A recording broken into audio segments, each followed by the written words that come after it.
The U.S. economy is facing a challenging environment riddled with worries over inflation, large deficits, and monetary policy pressures. So how do Americans feel about the economy right now? Well, we took to the streets of New York to find out.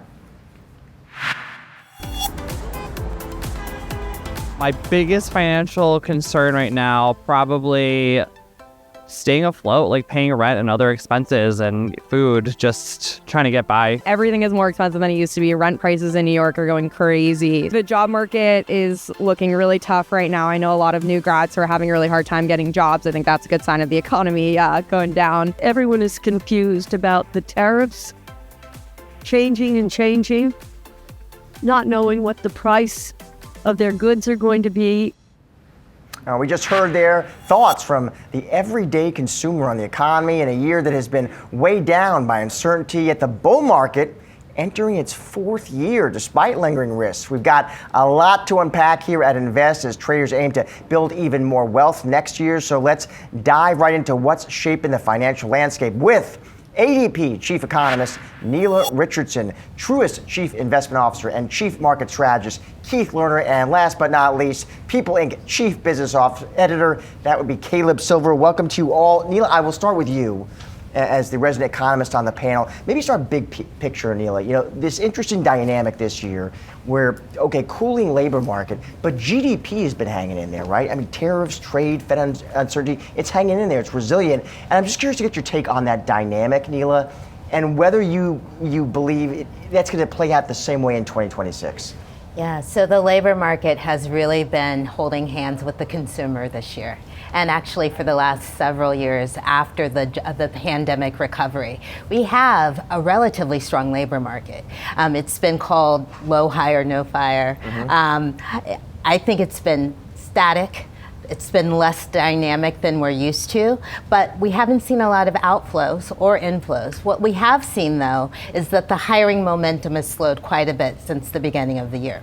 So yes, the consumer is still well supported by a functional labor market. That means they're going to keep spending, but you can already see from the tape you rolled, there's an uncertainty cloud over that spending. And that uncertainty is strongest for low-income, low-wage consumers. So even though we have an economy and a consumer that is strong enough to keep that economy growing, it may not be strong enough to keep the job creation flowing and that hiring momentum. Yes, strong enough to spend, but not strong enough to get those mom and pop businesses to hire yet another worker when they're already facing a lot of uncertainty. Keith, I want to bring you here as well. Your outlook for the economy next year, what do you see, Keith?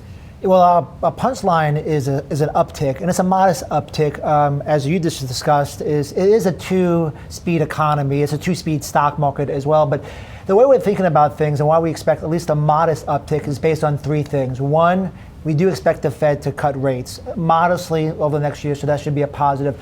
We have this tax bill that was passed. We should see some incentives and some positives in the first quarter as far as for the consumer and also businesses. And then hopefully we'll also have a little bit more clarity on tariffs. So you put that all together, that suggests to us a modest uptick, maybe a little bit above 2% as we move into next year. Caleb, I want to get you in as well, because you have a unique insight, Caleb, into the retail investor. When you're surveying all those fans over in Investopedia, how would you broadly characterize investor sentiment right now based on your survey work? I mean, is it optimistic, Caleb, cautious, downbeat? What do you see? Yeah, cautiously optimistic is how I would describe it, and why not? We are seeing many all-time highs already so far this year. We do have the wind at our backs in terms of corporate profits, and we've been seeing that play out in the earnings numbers, but they're also concerned about the underlying economy. At what point does a potential weakness in the economy translate into weakness in the stock market? So far, they're still dancing in opposite directions, and that's kind of, they usually move in different directions or usually not down the same path. But right now they're wondering, is this going to last? And they're worried,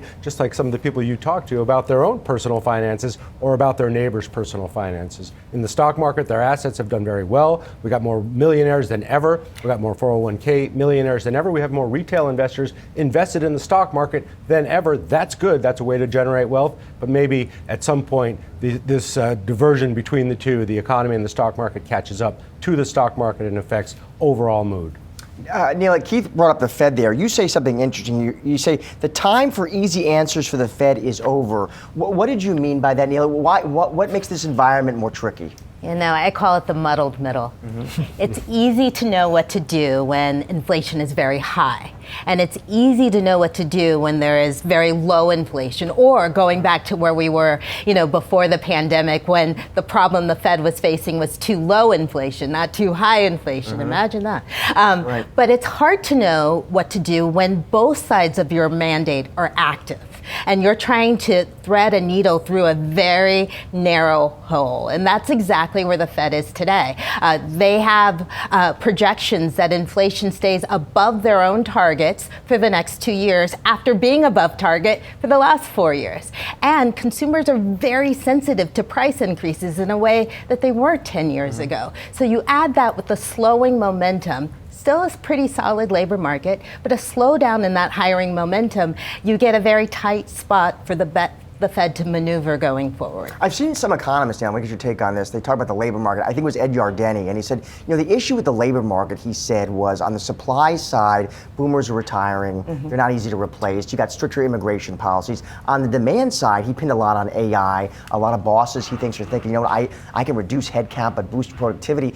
His point was, Dr. Ed, he doesn't see how a Fed cut addresses any of that. What do you think? I think that is the key issue. There is a conflation of things that are short-term in the making in the business cycle and structural, whether it is AI exposure and impact, demographics, immigration, uncertainty. These are structural changes to the economy, and the Fed acts short-term. That's why at ADP we actually started producing just 2 weeks ago a weekly index of employment change. That way we hope that investors can have a real-time perspective of what's going on in hiring, because there is so many things happening all at once. Keith, turning to that Fed meeting next month, it's interesting. Some of our central bankers, when you listen to them right now, it doesn't sound like that cut's a sure thing. Some of them seem to be saying, listen, that 2% target, it's a target. It's not a suggestion. I just wonder if next month you don't get the cut, how would the stock market react, do you think? Well, right now the market is pricing in about a coin toss, and I think that's probably about right. And to your point, you know, they have scar tissue from the inflation before. They're in a tough position. So I think initially you could have a bit of a hit, and you probably would see that more in the small cap and more of the interest rate sensitive areas.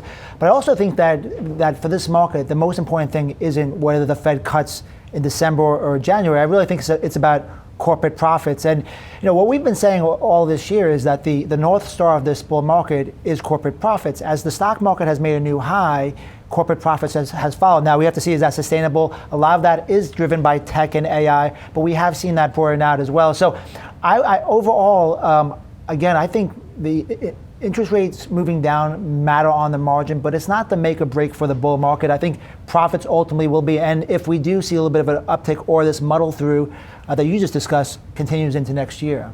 Caleb, when you survey folks about the Fed, I'm interested, what feedback do you get? Are they fans of Jay Powell? Are they critics? You know, largely in support of how the Fed has handled monetary policy and want the Fed to remain independent. That is one overall sentiment that they think most of our readers who are individual investors have. They really want the Fed to remain independent. They think that's super important. But to the point that these guys have made, it's not really necessarily where the rate goes from here. The rate is the rate. I think it's about corporate profits. And when you think about how investors are perceiving the stock market right now, the most important metric probably is revenue per employee. And that is driven by AI and other advancements. But if you look at the best performing stocks in the market, they have the highest revenue per employee. Look at NVIDIA, it's $3 million per employee for that company. And when you look on down the list, that's what's important. That's what's been driving the stock market and stock market returns. That's not a great sign for the labor market long term, if that's what we're going to be seeing going forward. Keith, you know, every bull market has a theme. This one's been AI. Caleb, they're talking about NVIDIA. I feel like I have to ask you, and it's a top of mind question for so many investors. I'm sure your clients are asking you, AI boom, AI bubble. What do you tell them? Yeah, so you're right. Every bull market has a dominant theme. AI and tech is this market's bull market theme. The biggest question I'm getting is, are we in a bubble? And our answer is no. When we look at the data, at least that's what the data tells us. So what are we looking at? Well, there's a couple of factors, but one is valuations by themselves. Valuations are rich, but if you look at the S&P technology sector, We're trading around 30 times. That's expensive, but during the bubble, it was 50 times. Another statistic to take away the valuation component is just saying price. Like a bubble has a momentum aspect to it, especially towards the end of it. On a year-over-year basis, the technology sector is up about 30%. During the bubble period, it was up more than 100%. I also started my career in the mid-90s, and when people would call up and they wouldn't know the stock name, they would be saying IOM or JDUSU. Most of my questions today are we in a bubble? That wasn't a question back in the late 90s when people were leaving their job to be day traders all day. So it doesn't mean we can't have a correction. We had a big run. We're seeing a little bit of nervousness. But ultimately, I think that underlying trend for tech is still intact, but we're taking a breather. We're seeing some rotation, and there's just some concerns. But I do think money will ultimately come back to tech because that is where the secular growth is. This AI boom bubble debate, though, Keith, there is an interesting question. I love your take on this, which is when you see this AI infrastructure build out. Yeah. I know some folks have been saying, well, if you're funding that with cash, Yep. that's one thing. But now if I'm watching companies tap debt markets to finance it, that's a yellow caution flag. I'm curious, do you agree with that? I mean, on the margin, the story for tech was they were asset light and cash rich, so that story has changed. So on the margin, there's more risk as you take on more debt. So I think we have to take that into account. But we also have to think about, if you listen to the leaders of the industry, this infrastructure build is huge, and there has to be a lot of spending to do that. Going back to the 90s, one company that came out a lot, you probably remember this, is Amazon. Like every quarter, people were saying, how much are they spending? How much are they spending? And they weren't profitable. Well, ultimately, it worked out, and they needed to spend that money, but they went through some ups and downs. So I think that's that's what we're going through right now. We don't know exactly what the future is. We know that this AI, I think, is real, and the rate of change is so quick, so it's hard to get your arms around it. But ultimately, I think there are going to be a lot of great things. But when you have announcements or some concerns about debt, and you have higher valuations, investors, sell first and ask questions later. So I think you have to go with the ride. We saw that kind of bumpy ride even during the pre-bubble period. But ultimately, I think a lot of things are going to come out of this in a positive way for corporate profits and productivity that will boost these stocks. Nela, you look through AI through a different kaleidoscope, right, as an economist. How quickly is AI impacting the labor market? Is it even faster, Nela, than maybe we would have anticipated? It is having an impact, Yeah. but I think it's important to see the full context of the labor market. 3 in 4 U.S. workers work in a small company with less than 250 employment count. So while big companies are driving the headlines right now in terms of AI impact, it's smaller companies that actually produce the hiring. And so what we're waiting for, the stock market is a forward-looking discount mechanism. They're seeing ahead into the future. And what we're looking for in the real economy right here, right now, is that impact translating into the smaller businesses and to the worker. And where we're seeing the biggest impact right now is early career. And I'm sure you've heard all of the anecdotes. It's harder for college-age students to get jobs right now. There are some things that AI is taking over in terms of that entry-level role. But when you look at the kaleidoscope of tenures, it's actually likely to augment jobs as well. So that path to the future that the stock market is already seeing, in my view, will be jagged. It will depend on the industry. A lot of consumer-facing industries are where we're getting job gains right now, like healthcare, home health aides. Those kinds of jobs are still going to be very, very much in demand, even though they might be the last to get AI exposure and technical advancement. So it's going to waffle a little bit more in the real economy than what we're seeing in the stock market. Caleb, how excited are those Investopedia readers and fans about AI?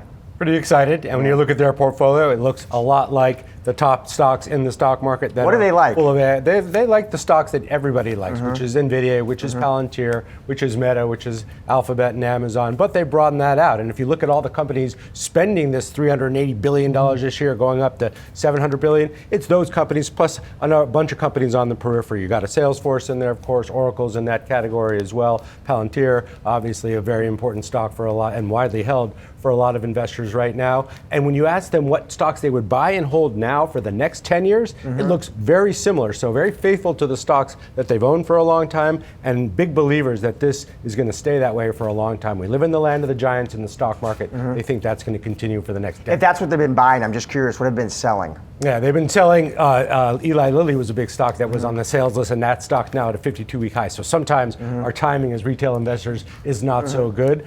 They're concerned about some of the chip stocks, and some of those chip stocks have had some ups and downs. Very volatile sector right now with all the demand and all the deals. But by and large, they buy, hold, and keep their favorite stocks, and I don't think that's going to change. Keith, as we head into 2026, we're talking all things AI. Yep. Investment implications there, are you telling clients, hey, listen, stick with the Mag 7, stick with tech? Where do you want to be overweight? So we still want to be overweight tech. Something we just looked at recently is each bull market, who is the leader, and does that leadership continue to the end? And what we found out, it historically does. So in the 90s, tech's relative outperformance peaked in March, which is when the market peaked.